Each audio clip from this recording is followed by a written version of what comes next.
And welcome back to the podcast here, Alive by Design. So excited about today's special guest. We get a chance to have a candid conversation with Dr. Drew Sams.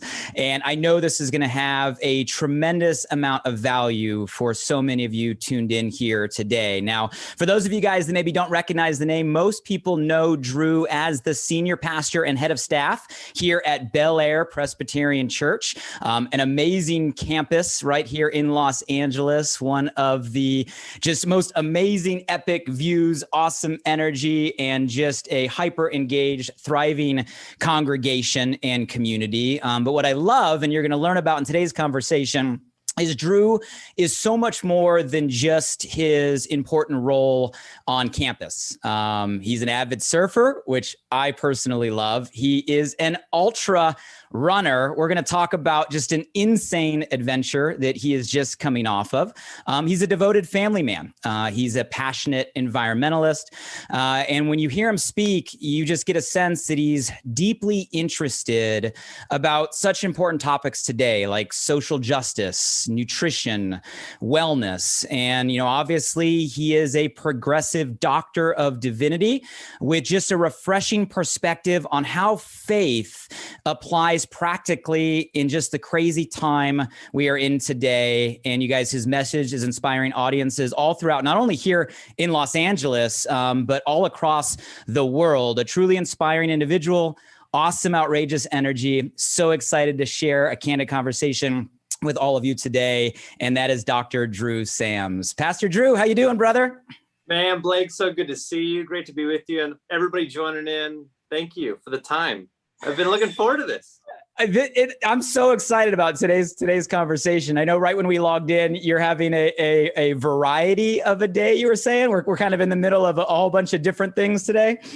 Yeah, I mean, like everybody, right? We go through our days and it's usually not just like a singular task that we do all day long. We're not most likely all watchmakers that just do one thing. We've got a task switch and, that brings different parts of our skill set, strengths, weaknesses. And I love just being present in this moment in between what I came from, what I'm going to, kind of like everybody else's day, right? I love it. Well, I'm honestly grateful for the time. I know your time is incredibly busy, obviously an insanely important role there at Bel Air and everything you have going on your plate. So I'm grateful for it. Kind of funny story. So obviously, my brother-in-law, Josh, right, and his wife, my sister-in-law, Savannah, I know were very engaged there at Bel Air when they lived here. Recently, obviously moved to Michigan, and obviously Savannah was a deacon and part of the worship team. And they came out here and stayed at my house for Easter. So our whole family was sitting in the seats for your message on Easter Sunday. And I don't know if you even remember this, but you had a little part. It wasn't like the main part of your message, but you opened it and you talked about your insane run. I wouldn't even call it a run. You just came off of in the Grand Canyon. And I was like, we did what?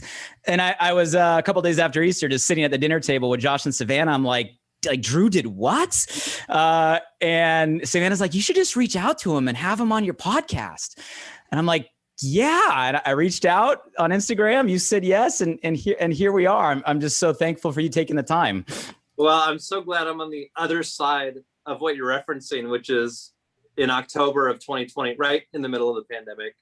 Me, 6 of my friends, one of those friends is actually my brother-in-law. He and I, as friends, married sisters like a decade and a half ago. So we're super close. And we did a double crossing of the Grand Canyon. And the Grand Canyon, a double crossing, 48 miles, 10,000 feet of elevation, descent and gain. It's running and hiking the way we did it.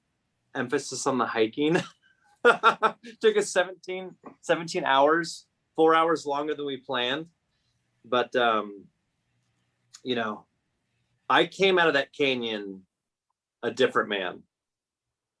And it has absolutely transformed kind of how I view the world, but also how I view, to say it this way, the canyons that we have in our life.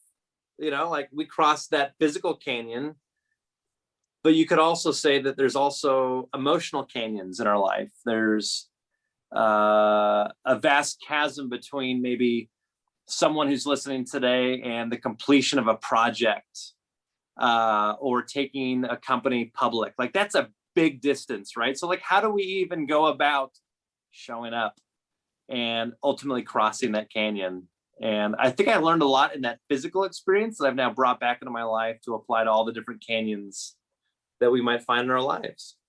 I love the analogy. I love the message. And I just feel so aligned with a lot of what you stand for. And I definitely want to get into exactly what you're saying.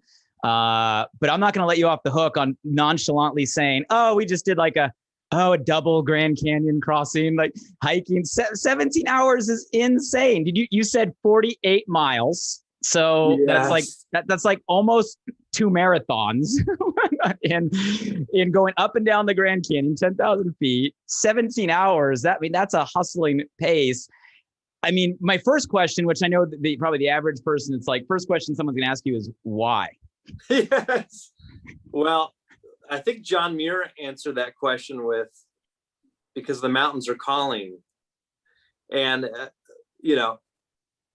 I find I can break away from the noise in my life when I'm out in creation, out on the trail, in the ocean surfing, on a bike ride, whatever it might be. And I know everybody's kind of got their thing. They know like, this is where I can recenter myself. This is where I can connect with the source of what is true, in my life. And for me, that's always been outside, always been out in nature.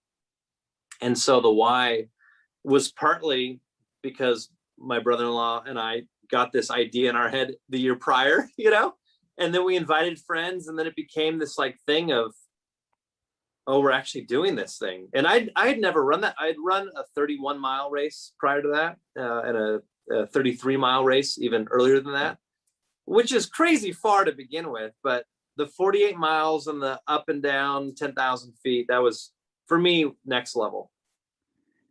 So that was the furthest you've ever physically run any distance. Oh yeah. Let alone up and down the Grand Canyon. Yes. And what was so fascinating is that, so the guys that I was with, one of them had run a 100-mile race. One of them was training for a 200-mile race. And so like everything in life is relative, right? So for somebody, a 5K, a little over a 3-mile run could be the equivalent of the Grand Canyon.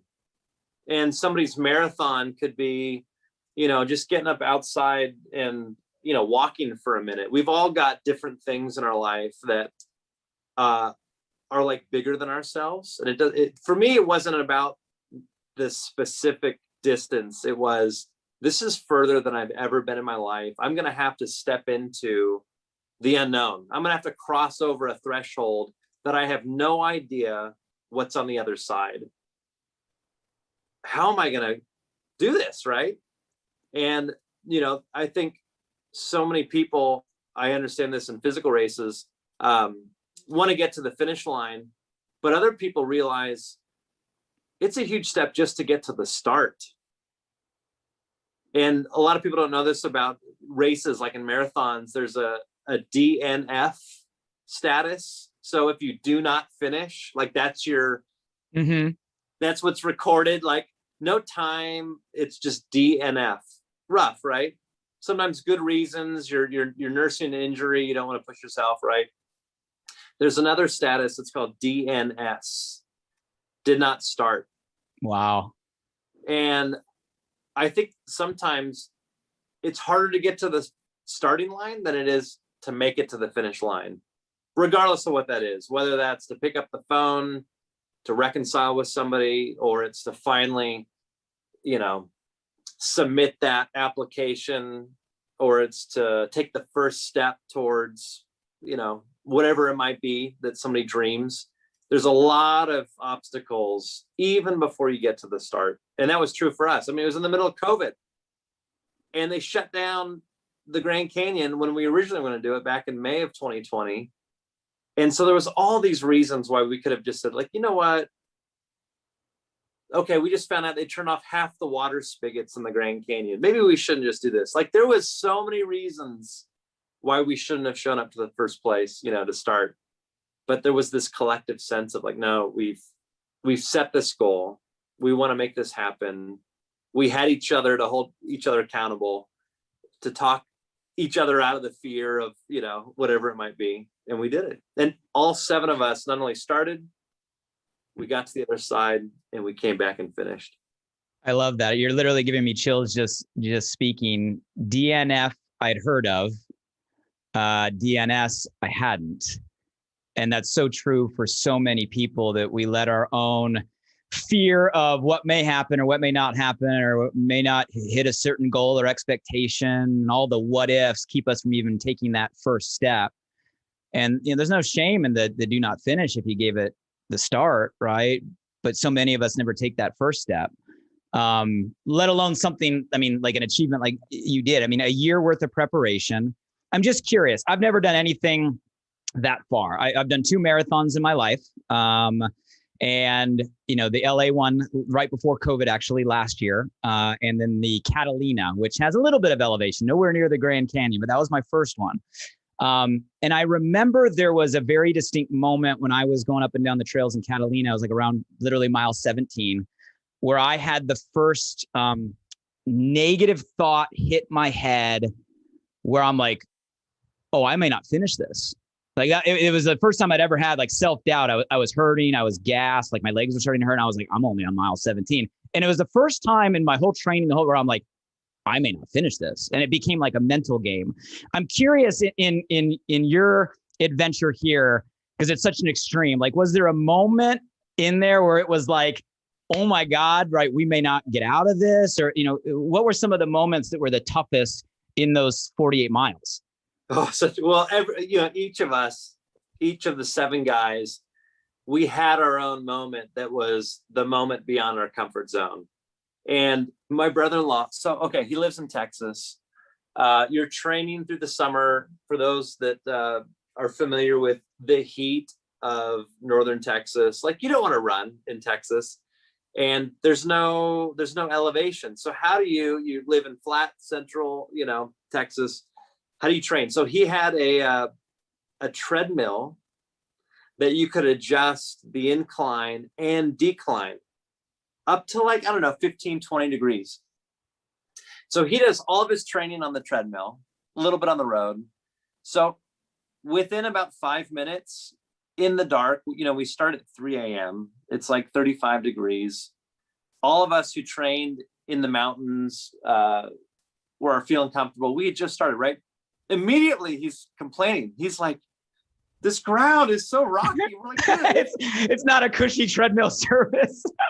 you train on a treadmill, right? So for him, it was so fascinating. It was never about the distance.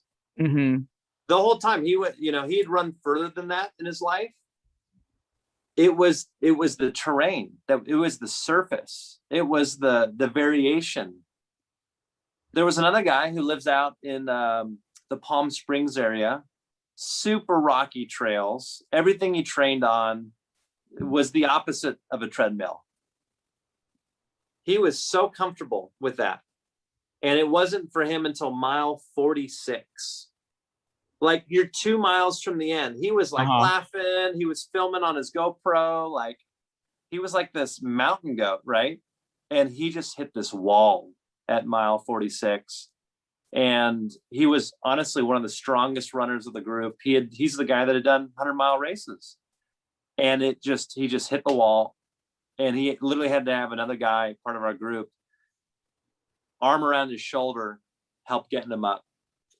For me, it was when it was the heat of the day, afternoon. It was literally the moment, and it was such a mental thing, when I crossed over the threshold of the furthest I'd ever run before, 33 miles.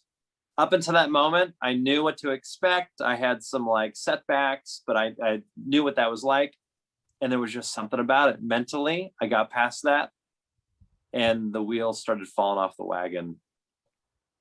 I stopped paying attention to my water intake. I stopped paying attention to my caloric intake. things started to get out of balance. It was 95 degrees at that point. I mean, think about that swing, like mid 30s in the morning to mid 90s in the afternoon. And that can be physically dangerous, right? I mean, totally. And this was the end of October. So we're like trying to like thread the needle of a window of weather. The following Monday, it snowed at the base of the Grand Canyon all the way down the Colorado River. Wow. Just like 4 days later. And so for me, that was the threshold that I was completely beyond my comfort zone. And we all had it for different reasons. And I really believe it was the community. It was the camaraderie. It was that mutual encouragement that each got each other through the different moments, whether that was in the first 5 minutes, halfway through, or at the tail end. Do you think if you were there by yourself, you would have made it? I might still be in the canyon. And not even to be like hyperbolic in it. There was a moment after that moment, 2 hours later, probably, where all the micro decisions that I had made, not having enough water, not having the calories, not making those little minor decisions, it began to snowball to the point that I began to hallucinate. Oh, wow. And this was at the beginning of the climb out of the canyon. We've already gone from the south rim up to the north rim, down the north rim. Now we're coming out of the south rim. It's starting to get dark. And I start to hallucinate and I start to get paranoid. And I keep looking over my shoulder and I'm being followed. And I'm looking over I'm being followed for like 15 minutes. And I'm just like, I can't believe this. Like, how is this happening? And it was the north rim of the Grand Canyon, miles away, that I was convinced was following me. And I started to like wander off a path. And then that's when a buddy of mine, Matt, like yells my name, and I turn around to him and he said, Drew, the look on your face, it was like you were looking through me. I got so scared. And that's when another buddy of ours, Anthony, he's the one that was training for the 200-mile race. Like, he knew what was happening, ran over to me, like full on, like, we have to get water. I mean, he was yelling at me, right? Every 4-letter word to like shake me out of it. Like, we got to get water in you. We've got to get, you get those electrolytes, put them in. I think I'd still be in there because I couldn't have made those decisions for myself. And I was beginning to wander off the trail. And it's remarkable when you look back, like, you hear these stories of tragedy, and you can see when you get to that moment how quickly that can happen. These little minor decisions or lapse of judgment snowball, and then you can be, so far from where you want to be or need to be in that moment. That's where the community really helped. Yeah. And obviously it's so true and important for you in that moment, in that situation, to have the community, the people to lean on, the expertise. But like you said, I mean, that applies to so much of what we all kind of face in the canyons we all try to cross in life. I'm curious, because obviously there's a huge part of what you did that is physical, right? I mean, that's a huge, like, monumental physical effort. How much of it, though, would you say was mental? Would you say that the physical part was more exhausting or more difficult? Or would you say the mental part was more difficult, right? When it comes to just the completion, what ultimately got you out of that canyon? I'd say it was much more mental in the training, in all the preparation, and then actually doing the work. So the physical, you can just, you've got a base, you've got the miles, there's a whole training program. You add a certain amount of miles, you don't want to overdo it, right? And then there's a whole training cycle. And so the body adapts, and it's remarkable what the body can do. But it was the mind that was so difficult to remind me, yes, I have to wake up at 4 a.m. tomorrow to get that 20-mile training run in.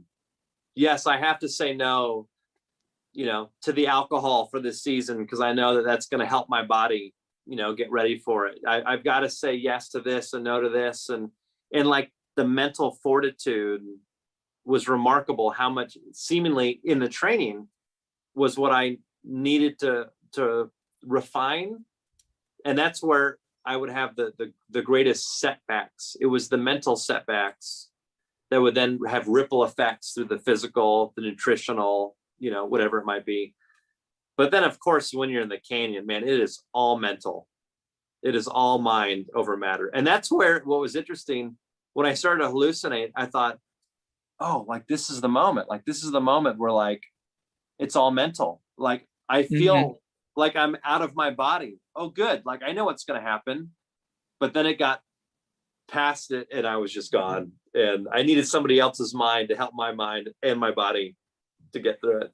I mean, it sounds like such an amazing, I say amazing now. I'm sure in the moment it was like the most painful, toughest thing you've ever done in your life, but just such an amazing experience being on the other side. I'm curious, did you have any sort of, I don't know, epiphanies, lessons, things you were surprised to learn about yourself or what you got out of, this experience? Yeah. Having experienced it, I could look at that physical crossing and say there was 7 distinct stages of the whole thing. That's been the big transformation. That's been the big takeaway, that have almost become like 7 principles or 7 practices that I can literally employ in my life to cross the canyons that I need to cross. And they don't have to be geographical or physical. It could be, a distance between me and my dad, right? Relationally, emotionally. Okay, that's a canyon. Like, how do I? And so literally I've taken these 7 steps that I took in the Grand Canyon and I'm applying it to all these other canyons. And so we've already talked about the first one. You've got to be willing to show up to the start. And okay. Think about all the things that could apply to, like any project, any distance between you and someone else, to forgive, to ask for forgiveness, to learn a new skill, to make the decision to leave a company, to perhaps move to a different area, to ask somebody out. Like, it's not going to happen unless you're willing to show up to the start. And I wonder how many canyons collectively among all the people who are listening right now to your podcast, because I've got a long list of canyons that I never showed up to cross in my life. Like I look back on them like, oh, why did I not do that or show up to that? Many, many canyons that were uncrossed. Imagine if we were to add up all those collective canyons that haven't been crossed. And we've all got different reasons for why we don't show up to the start. But that's step number 1. Yep. Power of showing up. Right. Step 2, for us, Grand Canyon, it's pitch black. If you're going to do it,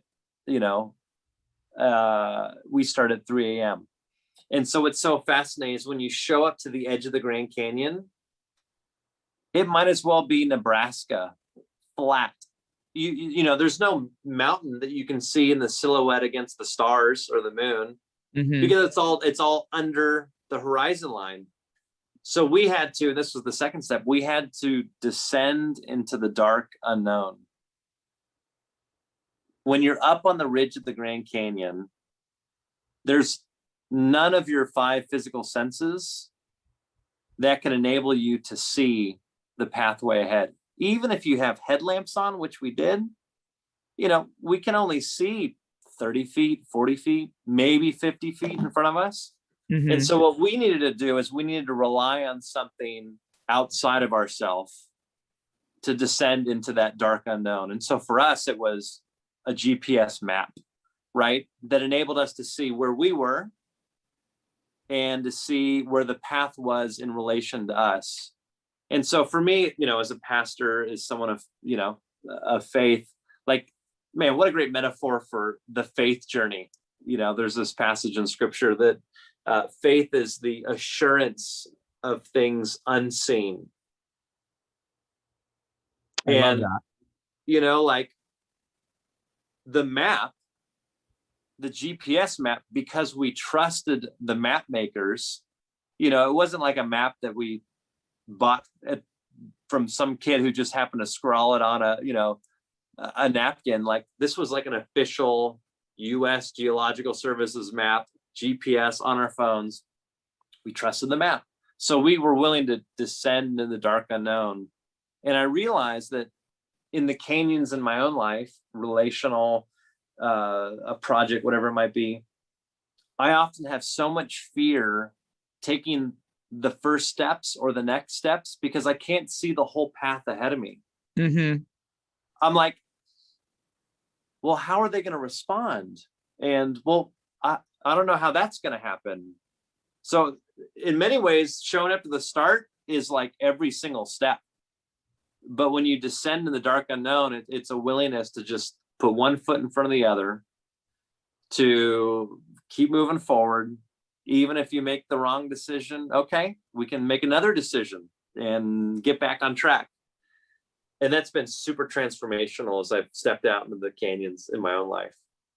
I love that, especially now. I mean, so many people obviously have a feeling of just uncertainty, right? And so much is really unknown. I mean, just in terms of what we've all been through over the pandemic season. But I love that. I think we all have to get to a point where we have faith in something that allows us to take a step, even if we don't know where that path may go or that path may lead. I mean, that's the ultimate essence of what faith is. You got me sitting here waiting with my notes, though. I'm sitting here going, you said 7. I'm like, I want all right, 7 steps. Are you willing to share? Like, I don't want to, do you know all 7? Are you willing to share? I do. No, I got them. I mean, because I literally, like, since last year, I've put this into practice, and I feel like I personally, like, I need these like tangible things in my life, kind of like I needed this canyon. Like, it was a thing that I had on the calendar, and because I had it, it was like this tangible thing that I could accomplish. So now with this steps, we've got the first, second, so the third for us, Grand Canyon, of course, you've got to be willing to get to the bottom of it. You got to get to the bottom. Okay. I mean, there's no bridge over the Grand Canyon. By definition, the canyon, has a bottom. What's interesting is there's all these maps of the Grand Canyon that show the like elevation profile, and all the maps say the safest place to be is at the surface. And they don't recommend you going too deep. Mm-hmm. And the deeper you go, the riskier it is.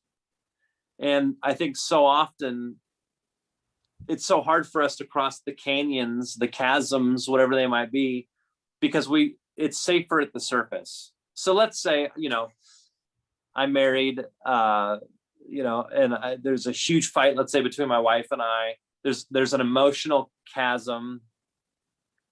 And if she brings it up, right? And if I just kind of superficially address it and say, can we just get back to the movie or the show or dinner, whatever it is, it's an unwillingness to get to the bottom of it. And we use that phrase in culture all the time, like, detectives always want to get to the bottom of it. It's this way to express, like, to get to the bottom of truth, to get to the bottom of, whatever the source or the catalyst. Let's say you're starting a project. A lot of research goes into it. You're stepping out into a new industry. Like, you can't just stay on the surface. Like, it's a willingness to get to the bottom, and whatever chasm is out there. I've loved this idea of like, okay, this is all in.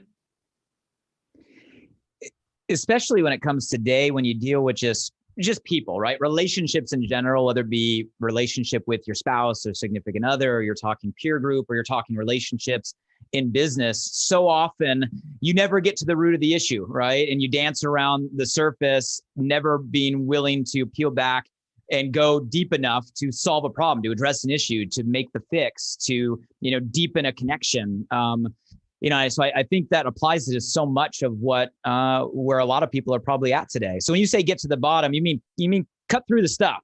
You mean go to the core. You mean get to what the root issue is. Don't be afraid of it. Is that what you mean by go all the way to the bottom? Exactly. And there's all the I don't have it memorized, but there's all these statistics of like how many tens of millions of people have visited the surface of the Grand Canyon Yeah. since it became like a national park, but then how that number drastically drops a mile deeper, 2 miles deeper, 3 miles deeper. And, the number of people who have made it to the bottom is so much lower than those who stay on the surface. And I think it's so true in life. And I think it's really the people who excel as leaders, as entrepreneurs, as humans, who are people that are willing to get to the bottom of it, who don't settle for just surface things. And think about how much culture can change, in a company, in a school, in a community, in a household, if there's a willingness to get to the bottom. I love that, because I'm just thinking right now, like so many times when like I'm maybe coaching an entrepreneur and they get aggravated or frustrated in a scenario, but they refuse to address the real issue. And that without addressing the real issue or the root issue, it manifests itself into frustration or resentment or different things. And it's like, well, how do you ever going to solve really why you're feeling the way you're feeling if you're not willing to go to that person and actually get to the bottom of what you're really upset about or what really is creating that, emotion or reaction to you? And I think a lot of us are guilty of that. A lot of us are guilty of just staying in the surface with conversations. And even when it maybe bugs us or it's stopping us or it's creating a friction that we don't want to, we still are on the surface. And if we just learn to, as you say, kind of go to the bottom and address it, at least we can begin to resolve or solve whatever is the root of a feeling. And usually it's a fear of being vulnerable. It's a fear of being exposed. It's risky, right? So again, before we went in it, we did our research, and they didn't recommend us going more than 1.5 miles down and back up in a single day. So like, that's the official statement from the National Park Service. Like, we do not recommend you doing more than a 3 mile trip, like that's publicly, like that's safe. Yep. And so every step we took past 1.5 miles in is now the danger zone. And every step down, more like every stride down, because we were moving downhill, is like 3 or 4 hiking steps back up. So in the back of our mind, as we go deeper and deeper, getting to the bottom, we know like this is risky. And I think the same is true in our life. And it is easier to stay at the surface. And ultimately, we've got to confront that fear. And that's where big breakthroughs happen. And that kind of leads to the 4th step, which is to be willing to go beyond your comfort zone. Of course, we touched on this earlier. For some, you're like, comfort zone, it's beyond my comfort zone to show up. It's beyond my comfort zone to descend to the dark unknown. It's beyond my comfort zone to get to the bottom of it. That can be anywhere in the journey, but I really believe it's impossible to cross a canyon comfortably. It doesn't happen. Like, there's no pack mules that we can jump on. Yes, we can in the Grand Canyon, but we can't do that to reconcile a relationship. There's no seemingly easy paths to, starting a company or to break into a new, frontier. So we've all got to be willing to step beyond our comfort zone. I love it. And ultimately that's where growth comes from, right? I mean, yes, we naturally crave familiar, right? And it goes back to what you said earlier. Just, we all, I think, have an innate, fear of unknown, or maybe a fear of something we haven't done, or a fear of what other people may think, right? Or a fear of making a mistake. We all we have these. But when we push ourselves outside of our comfort zone, we also realize that's where we stretch. That's where we learn. That's where we grow. That's where we develop skills. That's where we forge character, right? And ultimately, that not only gets us further, but we feel better about ourselves, not just for where we got, but because of the journey we took, pushing our limits. I think everybody listening to this can relate. And you don't have to get to the bottom of the Grand Canyon to push your comfort zone, right? We can do this in every aspect of our life, every single day. So I think you're spot on. I'm loving the steps. What's 5? All right, 5. Okay, so this is contextually true for us, the Grand Canyon, and then I'll explain it for how I've applied it in the canyons of my life. But for us to do the double crossing, right? It was, of course, 24 miles from one side of the south rim to the north rim. And so for us, we had to turn around at the right moment. So that's kind of step 5, turn around at the right moment. It was tempting to turn around before we got to the other side.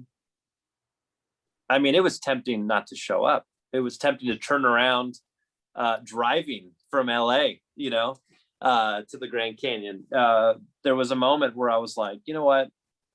I've got to get up this north rim and back down and across and back up. Like, do I turn around? I mean, there was a lot of canyons in our life. There's a temptation to stop early, to turn around, to not complete the work. But also, what's fascinating is that when you get through the north rim, there's a trail up on the north rim that keeps going into the northern Arizona wilderness. So you could actually get through the canyon, but keep going and never come back home. Oh, wow. And so I think there's like this dualistic miss here, where you can either turn around too early and not do the full work, or you could just kind of become entrenched in it and head off into the wilderness and never come back. Yeah. And get lost in it. And I really think, and I'm going to jump from the canyon to vacation for a moment. So go with me here. I found the best vacations are the ones in which I come back home different, a deeper appreciation for a new culture, a reminder, like, I don't have to run myself ragged. Like, I need to incorporate a healthier rhythm to my life. Vacations that seemingly aren't that great are ones in which I come back and like nothing's changed. No more gratitude, no more peace, no more rest, whatever it might be. And so being able to turn around at the right moment, on one hand, is an acknowledgement of the work has been done. We've reconciled, we've crossed the canyon between us, or we've completed that project. We've submitted that paperwork. We took it public, whatever that might be. But also, and if you could follow me for a moment on this, one of the most loaded words for me as a pastor to ever say, and I know it's going to kind of hit ears and be like, oh, I'm turned off by this word, and I totally get that. The hardest word seemingly to communicate is the word repent. Like, that's got so much negative baggage, right? But the Greek word, so ancient, first century, it's this word that means to change your mind and turn. And I've come to love that image of when I'm living my life, let's say go in the wrong direction, and I realize it, and I turn, or if I've actually helped create this canyon between me and a loved one, and I'm going to turn from being on my phone when we're having a conversation, and that's caused the canyon, or I'm going to turn away from procrastinating that doesn't enable me to get to the other side of, the canyon of a project, or I'm going to turn away from blaming other people and I'm going to take personal responsibility. It's become this kind of two-sided imagery of, okay, I'm going to turn around because the work's done, but I'm also going to live differently. I'm going to turn an aspect of my character, my skill set, my behavior, so that I can be more likely to cross canyons moving forward. Listening to you share the message, I mean, it's really a journey of self-actualization, self-awareness, all right, personal growth, whatever term you want to use, right? Getting in tune with yourself to know how far can you go? How far do you want to go? At what point do you get what you went there for? And I love your dual analogy of, I saw that going off in the distance. I heard a quote a while back. I forget who I heard it from, was, we're all running, right? Everybody's running. You're either running to something or you're running from something, but we're all running, and sometimes we're running from something like an escapism, right? An avoidance, and sometimes we're running to something, right? Like a passion, like a purpose, like a desire. And when you gave that analogy, that's what popped in my head, because yeah, sometimes you just keep running and maybe we're just running away from something when we're unwilling to address, to get to the bottom, like you talked about. And we're using it as an escapism. And there's a fine line between that versus knowing when to make the turn. Like, hey, I got what I came for. I've hit my milestone, right? I've learned what I needed to learn, and now I'm ready to go back a different person. So I love that. I mean, I love the way that you're saying it. And I think everybody can relate. And I think all of us have been probably on both sides of those runners. I think all of us, if we're all honest, have been in places where we're running from something and we're doing things to escape or avoid. And we've all been probably in inspired places where we're running to something because it fills us up. And knowing the difference and calling us ourselves out on the differences, I think kind of what I'm getting from the lessons here of knowing when to turn around. I think it's awesome. Right. Well, yeah, and you can run just because you've been running, and you can fall into the habit of something and forget why you're doing it in the first place. And to go back to the physical canyon, the Grand Canyon, if we kept running into the wilderness, there would be no more canyons to cross, future canyons, right? And so I think there's new projects and new vistas and new opportunities. Even within the context of a single relationship, there can be like multiple canyons, not just a singular canyon. So once you address something, it could be like, all right, what's next? Yeah. Let's actually like create something together, whatever it might be. All right. So the sixth one, ready for this? Yep. So because we did a double crossing, we had to retrace our steps with new eyes.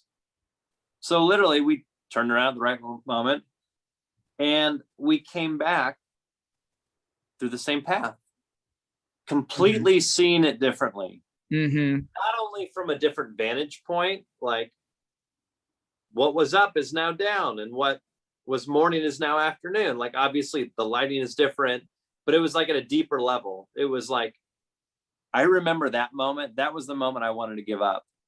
And I feel amazing right now. Like that was the moment when two of my buddies were cussing each other out because they were, getting on each other's nerves. And now they're laughing next to one another. Like it is when you are a canyon crossing type of person, it gives you a new way of seeing all of those steps.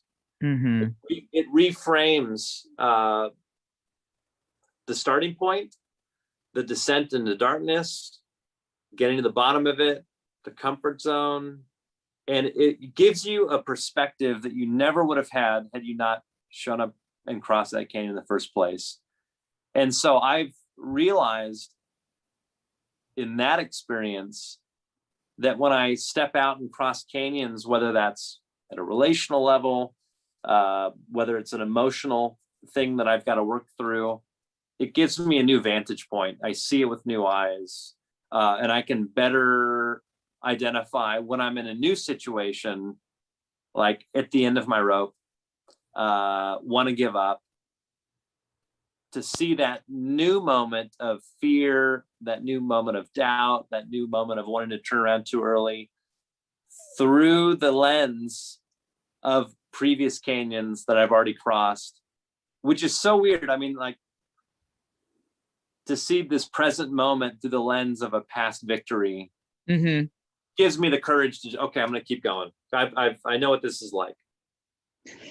I mean, it's perspective shift, right? I mean, would you say you're a different person in that moment because of the experience? Absolutely. Because perspective changes mindset. Your mindset changes your attitude, your behavior, your action. So it's got this domino effect that sets you on a different trajectory, honestly. I love it. And it's true. You think about people that you look up to, right? Or people that you consider, have a lot of wisdom. I look at mentors in my life, and the reason they have the wisdom or they have the perspective is they've been through the stuff, right? They've been through the canyons. And it's through the canyons that they gain exactly what you're saying, that vantage point, that different perspective to see things a different way, to approach things a different way. And I think for all of us, the only way that we can become the best versions of ourselves or gain that type of insight is by going through the canyons, by going through the experience, by doing the things that allow us to see things from a different way. So I'm tracking with you. I love it. I'm curious what the last one is. Well, I'm so thankful to share the last one because I came home, and I came home, the seventh step was, not just coming home, but coming home transformed. Okay. And when I got up, it was at night. It was like 7:42 or so. Hours later than we originally planned.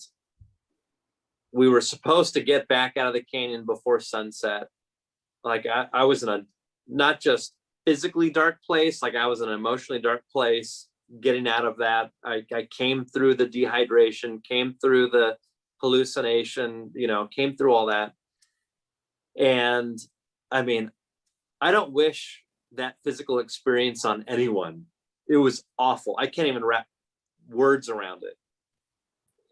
And the release of a year's worth of preparation, of fear, of doubt, of concern,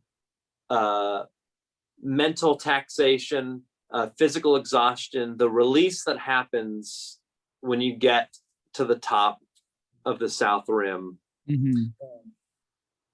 was nowhere close to the emotion that was released when I was able to get through to my wife. And she couldn't stop saying over and over, "I'm so proud of you." Oh. And what you don't know, and what those who are listening don't know, is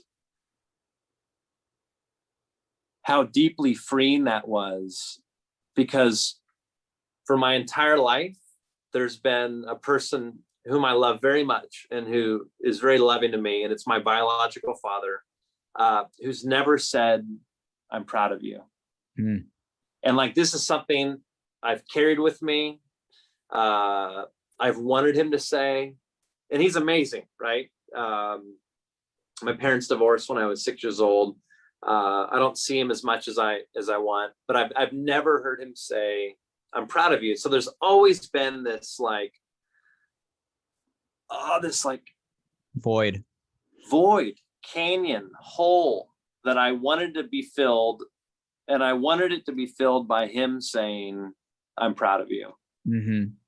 And I've like brought that up to friends. I've shared that with people close to me. I've asked people to, pray for me on that, and what was so this is what happens when you cross canyons. You come home transformed very differently than you think you would. Mm-hmm. And so the most powerful moment in the whole experience was when my wife was saying that. For the first time in my life, there was this release. And honestly, I don't need for my dad to say that to me anymore. Mm-hmm. I felt like I was finally able to take in that I'm someone who could be proud of, Mm-hmm. and I didn't need it to be my biological father to be the one telling me that. For some reason, he needed to be the one who told me that. So then I never believed it myself. And so I'd always deflect things when other people would say it, like I couldn't let it in. And finally, and I think because I was just physically broken, emotionally broken, mentally broken, right? And it finally came in. And honestly, like, there is this freedom, there's this lightness. Since then, like conversations with my dad, I'm not like waiting for him to say it. I can just be present with them.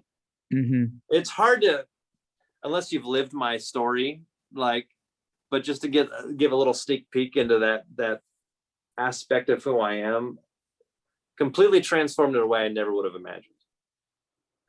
I so appreciate you being that vulnerable and transparent, willing to share what you just shared. I know it takes an incredible amount of strength to share it. And the fact that you're able to share it means what you're saying is absolutely true. Because if it wasn't absolutely true, you probably wouldn't be in a place where you can hop on a podcast with a bunch of random listeners from all over the place and share that transparently. But incredibly moving. Your wife's amazing.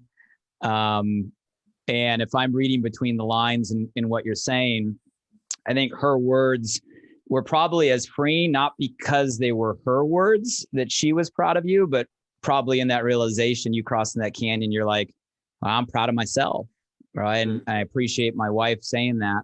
But at the end of the day, I don't need anybody outside of my own maybe love or pride for what I'm doing. And I think, and it's emotional, you sharing that, but I think everybody listening, like we all go through that, right? We all have, I don't know if it's built in human, whatever, like the need for someone else to validate us and tell us we're good and, give us their approval. Like most of us spend our life craving that. And I think we all got to cross enough canyons, whatever our canyons are, however big they are, until we get to a point where we can be just proud of ourselves and realize that we don't need anybody else to ever tell us that. Yeah. And I wonder if that was the breakthrough, like, was that I thought I needed my dad to say it so I could believe it in myself. Mm-hmm. And maybe up until that moment, I never believed it myself. Even though others had, my mom, of course, and even my wife before that had said it. But I think for some reason, that was the moment where I believed it for myself. To your point, I didn't need, and God used that, my wife in that moment. That's what I was open to in that moment. I mean, you're giving me chills. Congratulations. I appreciate you sharing. And I know everybody listening, right, can relate in some way. And I guess my question for you is, do you think that we all got to cross our own canyons in order to get to that same freeing point, right? For those that are out there that maybe are relating to your story, because I know there's a ton, right, that are looking for that. I fall into that vein of like, the achiever, the one that's constantly going, the one that's always doing, the supposed to. And I know a lot of people in the world kind of follow in suit in their own way. And ultimately, we're all trying to get to the same point where you're describing in that moment where it's like, man, I'm proud of myself, right? I love myself. I don't need anybody else to give me that. My question to you directly is, do you think the canyon is the key? Is crossing our own canyons and pushing ourselves and going through these 7 steps that you eloquently described? Do you think that's the key to getting us to a point where we can have that type of freedom? I'm curious. I think it's not just crossing a canyon, but it's crossing the right canyons. Because we've all been crossing canyons our whole life. Maybe we don't use that language, but mm-hmm. when we feel like, okay, I've just got to earn this much in order to find peace or joy, and you've identified a canyon. And there's a lot of people who the canyon is a status, living in a zip code, having a certain whatever, and they get to that point, and either there's now more canyons to cross, and they realize, oh, I'm just getting started, so I'm not satisfied, I'm not at peace, I don't have the joy, or it's short-lived. Mm-hmm. And so I think that the hard task is to say and to identify, and maybe even invite trustworthy people into your life to say, like, what canyons have I been crossing? Is that really worth my energy? Is that worth my time? Am I just kind of wasting? Because you could apply those 7 steps to canyons that really aren't worth crossing. Mm-hmm. But like, what are the meaningful, tangible, grand canyons? Yeah, I love it. That are like treasures and wonders, that you're like, okay, that's what I want to give my life to. That's what I want to give my energy to. That's what I want to throw myself into, and I think that's the key. I love that. I'm curious because obviously in your role, I would assume, right, pastor, amazing congregation, thriving church, and obviously my wife's father is also a Presbyterian pastor, right? So I in the family, I see it from kind of that vantage point. And I see so many people go to him with all aspects of life, and I'm sure you get the same. I'm curious right now, and I'm not going to ask for any sort of names or examples, and I know there's privacy, and I want to respect all of that. But I'm curious, over the last year and a half, the world has gone through a freaking canyon, right? It's like a grand canyon. Like there is, everybody, doesn't matter who you are, where you're from, what part of the world, humanity for the first time in our lifetime, right? we've all been hit with canyons. I'm curious from your vantage point, what are some of the common canyons you've seen as like patterns reoccurring, just from the people in your sphere coming to you for guidance that you think are worth crossing, right? I mean, just so, I mean, obviously I think everybody listening knows we're not just talking about a hike here, right? I mean, we're talking about a framework or a philosophy that you can apply to so many aspects of life. I'm curious what aspects you're seeing as big common canyons from people coming to you for help that you think are worth putting energy into and are worth crossing. Yeah, the biggest by far has been at the relational level, whether that's one-on-one or it's at the grandest scale or the largest scale of how a person sees those people, like another group of people.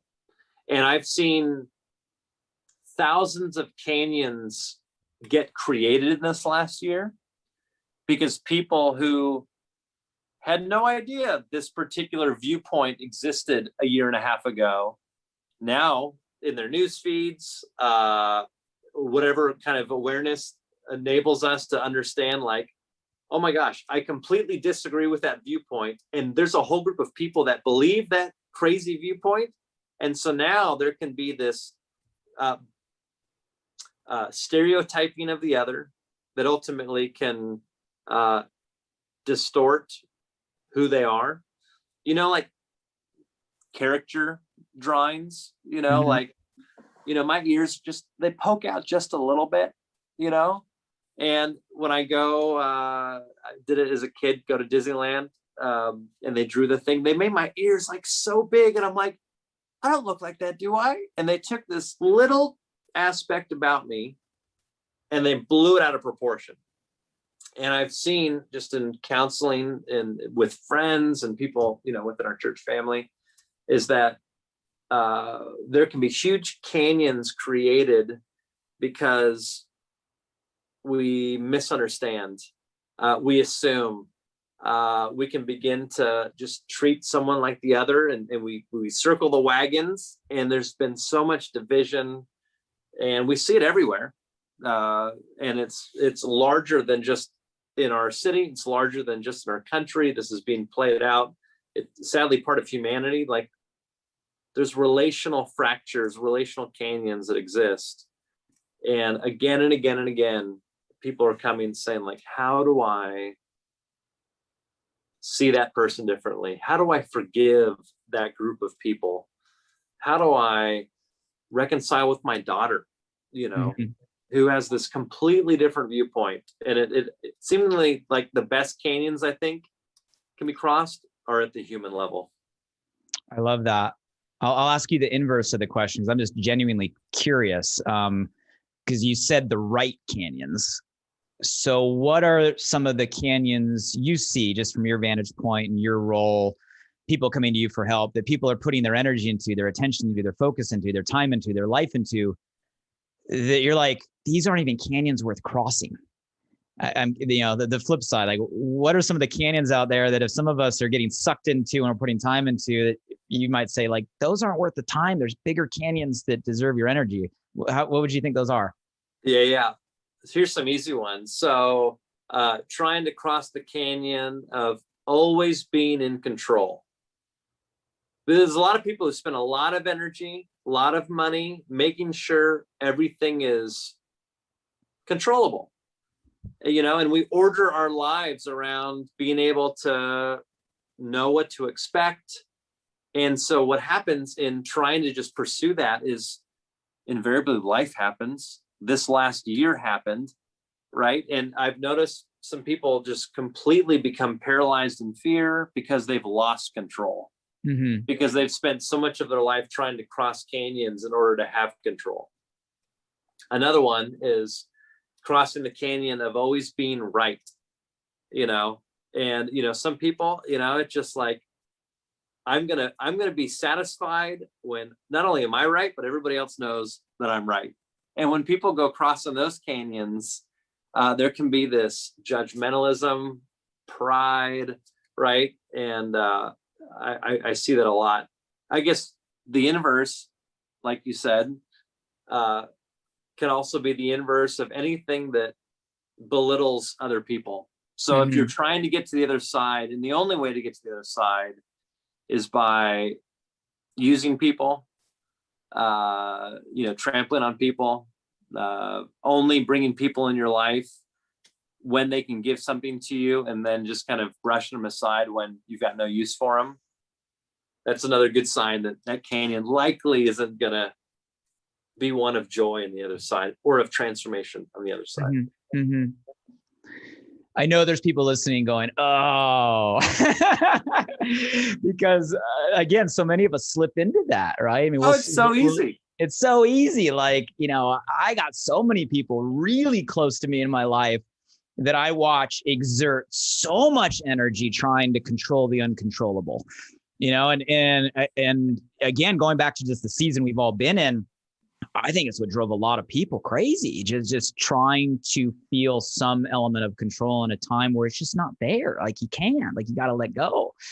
And I know it's easier said than done, but if all of us can make that note, like, that's a canyon not worth crossing, dealing with other people that minimizes, or limits or judges or belittles, that's a canyon it's not worth crossing. Something that you kind of danced on in your own story, and I kind of relate to, and I see this a lot when people that I see in my community I work with, is the canyon of trying to be who everybody else wants us to be.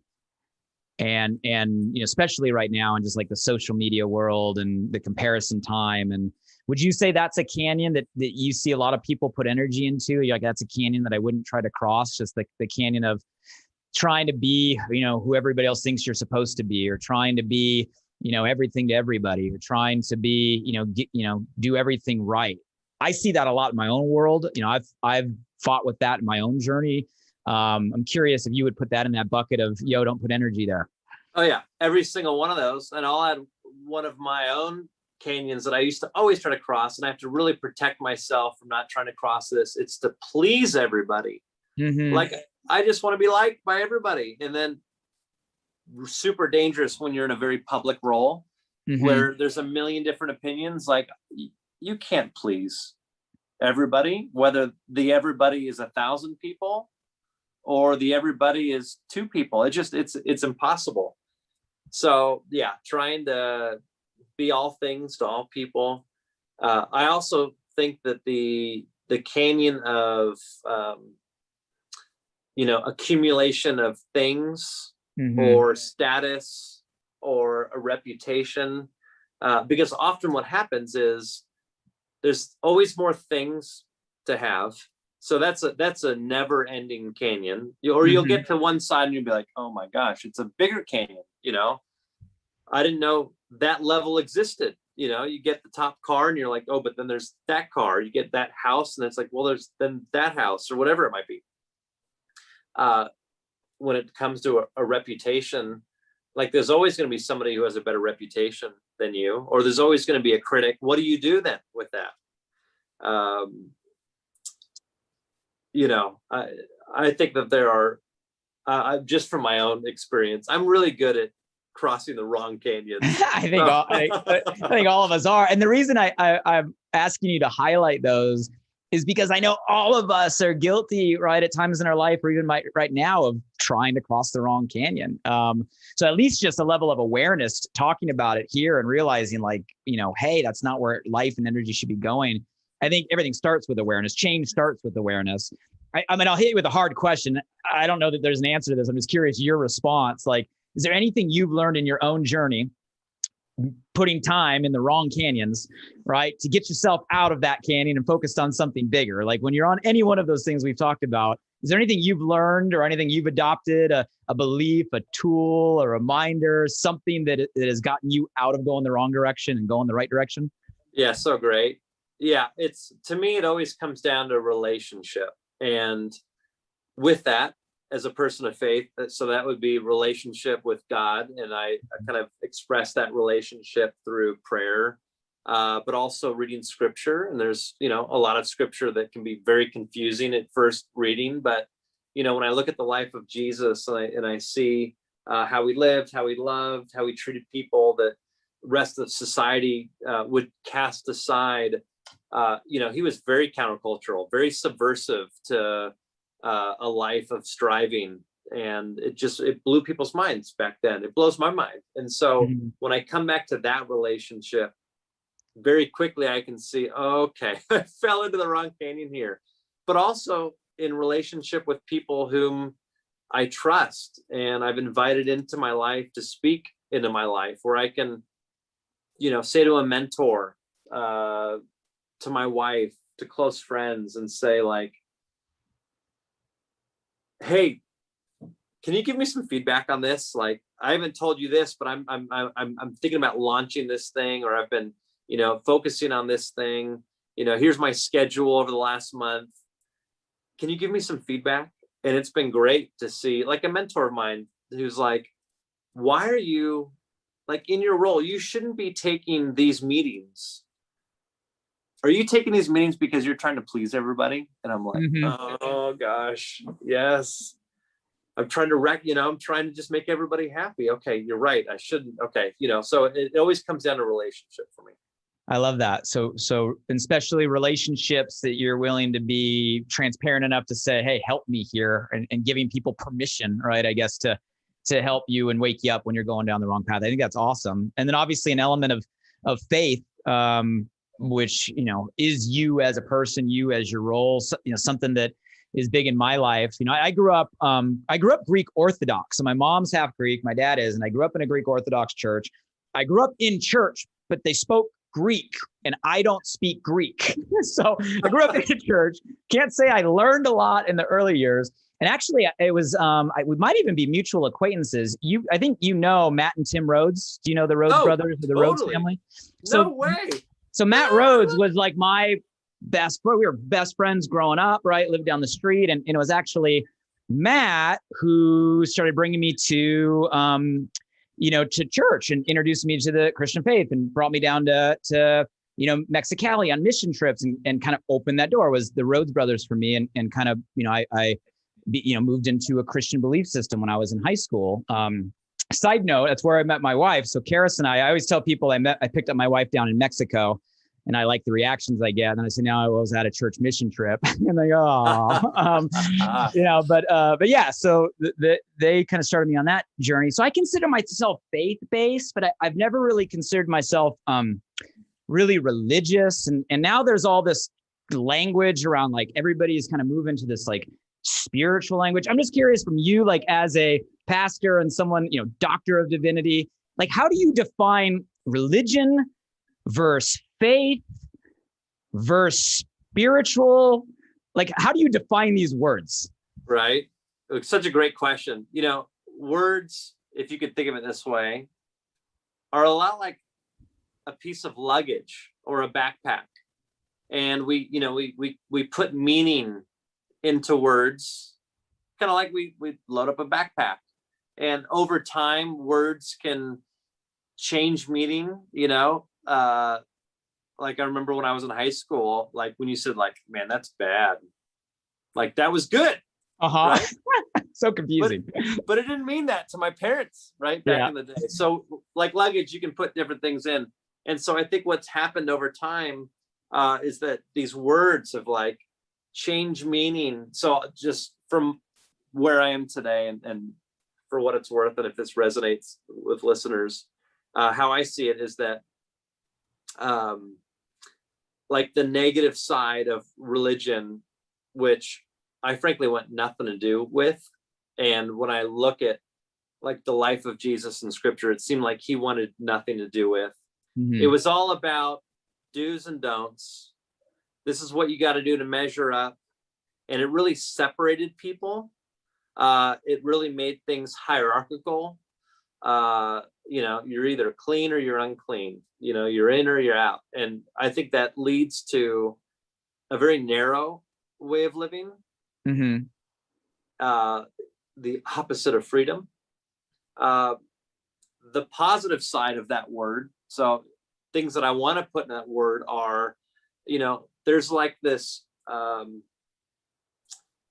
perseverance. There is a I was religious in my training to get to the Grand Canyon in a positive way. Mm-hmm. Like there was a commitment, a consistency, a long obedience in the same direction, in my training. So there's like a healthy side of that. But I think most people, when they hear religious, it's more of the negative side, the measured up. Faith for me is a lot like that descent into the dark unknown. Mm-hmm. And I can't rely on my senses, but just because I can't rely on my senses doesn't mean it's not real. So like I couldn't see the Grand Canyon. I couldn't smell the Grand Canyon. I couldn't taste the Grand Canyon. I couldn't, touch my way down the path. And it was still real, but I needed something outside of myself that I could trust in order to make my way down. And so for me, that's been the thing through which the Bible gets to, which is kind of a crazy way of saying this God who wants to be in a relationship with me. So it's a faith in a person, not just in like a set of principles. And then spiritual, I think it's such a mysterious and beautiful word. And I love that I have many friends who say that they're spiritual.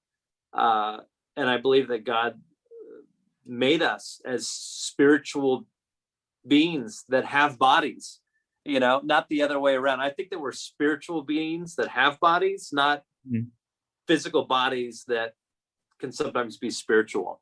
And it's this acknowledgement of there is this mystery. There's something greater than just the physical. And I can't put my finger on it. I can't fully describe it, but like there's something more. And I feel like God has that hardwired into everybody, regardless of what they believe, regardless of their path, regardless of where they're born. It's this connection with there's got to be something more. And I feel like people should lean into that. And, to ask an obvious question or a loaded question, but I want to hear the answer. Where do all three of those things fit, or how do they fit when we're crossing the canyon, when we're going through these 7 steps, or whatever our canyon is in our life? Such a great question. The word integrity, it comes actually from the word integer, which means whole. Mm-hmm. So this idea of integrity is that there's a wholeness. It's not been fractured or compartmentalized. And I think the opportunity for everyone listening is to find integrity, to find a synthesis, to bring an integration of spirituality, faith, and religion in a way that feels whole. And so for me, that's found itself in a relationship with God through Jesus, so that it's deeply spiritual and mysterious. And there's this massive faith component. And I hope that the religious side of it, so the activity isn't judgmental, isn't a list of do's and don'ts, but it's kind of out of the overflow of this relationship that, like, I want to practice gratitude, I want to practice forgiveness, I want to practice reconciliation. I want to practice being a peacemaker. I want to practice being a voice for the voiceless. Like when you practice things, you're religious about it. Like those are healthy things I think most people would agree on. And it prevents you from going down the nasty side of religion, which just separates, and condemns.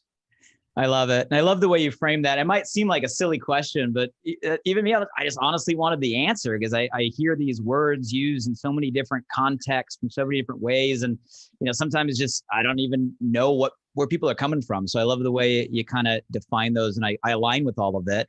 And I know everybody listening, I want to be mindful of everybody's belief systems, right? When it comes to your own journey of faith, or, whatever religious belief system you have. And I know ultimately there'll be people that listen to this that have a variety of different belief systems, and I want to support your choice and your prerogative. But I think it doesn't matter what your belief system is. Every single person on this planet can take value from the conversation we just had and what you just gave, right? I mean, every one of us can relate on a human level to needing to cross canyons in our life, not just cross canyons, but now being aware of the right canyons to cross. A framework you gave us that all of us can relate to having gone through probably at certain periods of our life. But I love the way you organize that in just a simple, relatable way to give us steps to follow as we choose the right canyons to put our energy into. And to do that with an energy of faith, right? To take the step, right? And be able to get outside the comfort zone. And an energy of spirituality, right? That is within all of us. So, I appreciate the time. I want to be mindful because I know I've kept you for a while, and I know there's other people that want your time. But before I go into some closing thoughts and allow you to share what's ever on your mind, can I hit you with just 3 questions that I ask everybody? Just yes, first response, quick answers. Can I do that for you? You got a couple minutes? Yeah. Okay. Lightning round. Yep. Lightning round. 3 questions.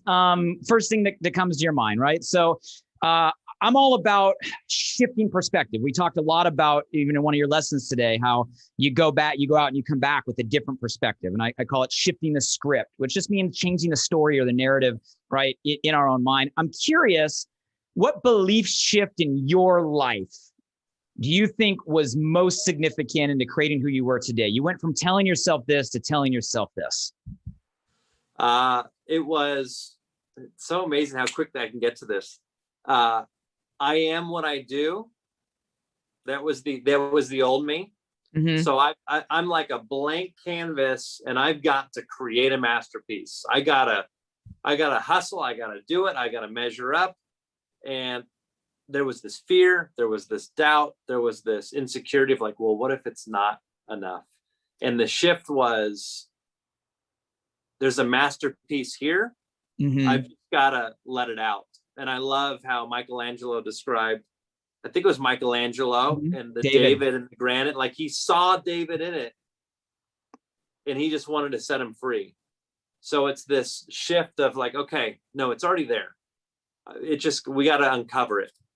I love that. That's like down to the identity level, right? Instead of trying to identify with what we do, like we already are who we are. I love it. I love that shift. Yeah. So the second one, you'll love this one. So let's say you were the creator for the day, like you were God, you were the universe. You had like the power right now on a snap of a finger to shift some script or some belief on every single person's mind on planet Earth right now. Like just like that, you could immediately help everybody create a shift. What shift would you give them? From consumers to creators. Explain. We've gotten so good at just taking in. We take in movies, we take in food, we take in products, we take in clothes. And in some ways, we've become like a reservoir. We collect. And it seems like less and less so we output. Mm-hmm. We're no longer rivers of life and creativity.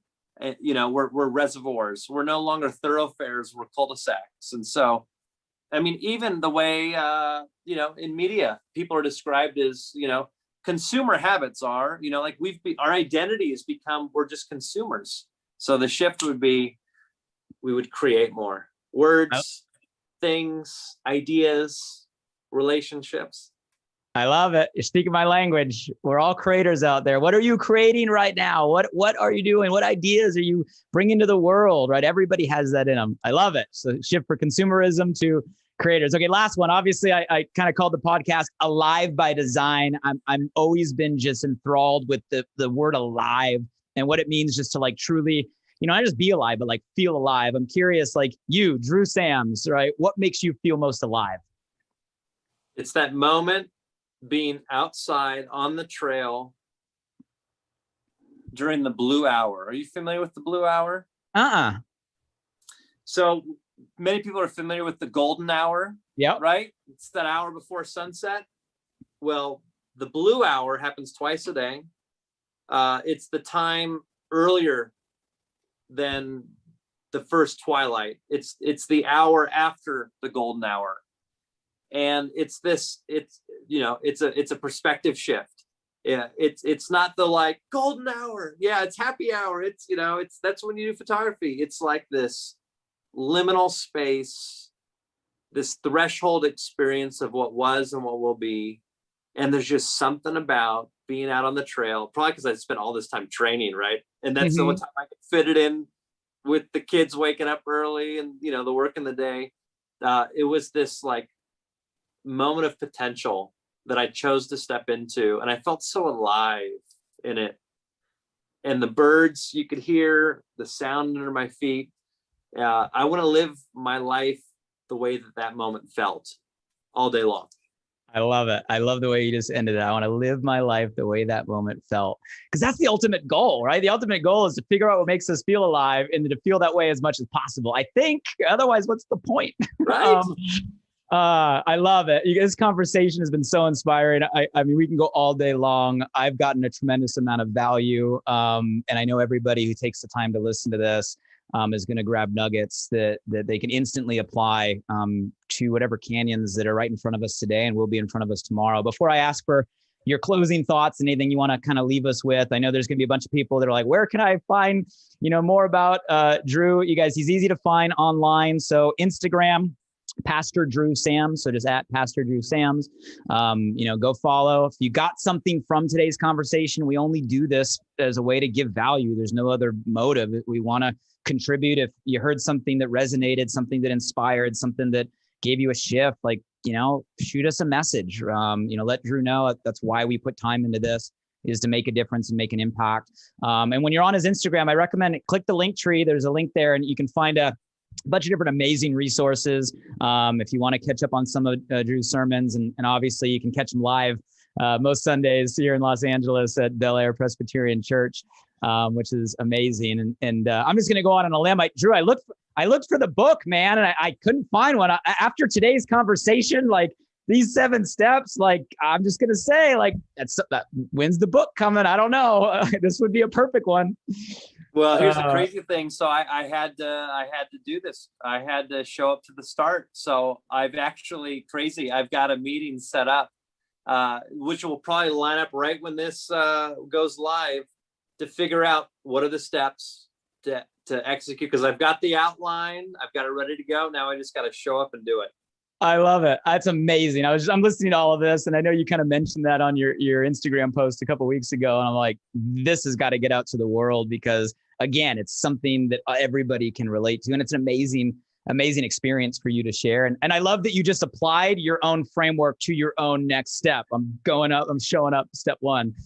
Well, Drew, anything before we round out? I appreciate everything you've given us. Anything on your mind, anything on your heart, anything you want to leave us with before we kind of close out the conversation? Yeah, super simple. So John Muir famously has this quote: "The mountains are calling and I must go." And to paraphrase that, the canyons are calling and we must go.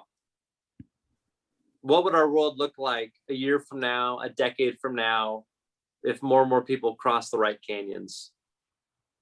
Reconciliation, new ideas turn into reality. The canyons are calling, so we must go. I love it. Thank you so much for the time. I've gotten so much out of this, and I appreciate all of it. I'm going to do my own checkup to make sure I'm crossing the right canyons. And I took notes and I got my 7 steps. I look forward to applying all of them. So thank you so much for the time today. I appreciate it. Such a joy to be with you. Love what you're doing. Love what you're putting into the world. Can't wait for what's next. I love it.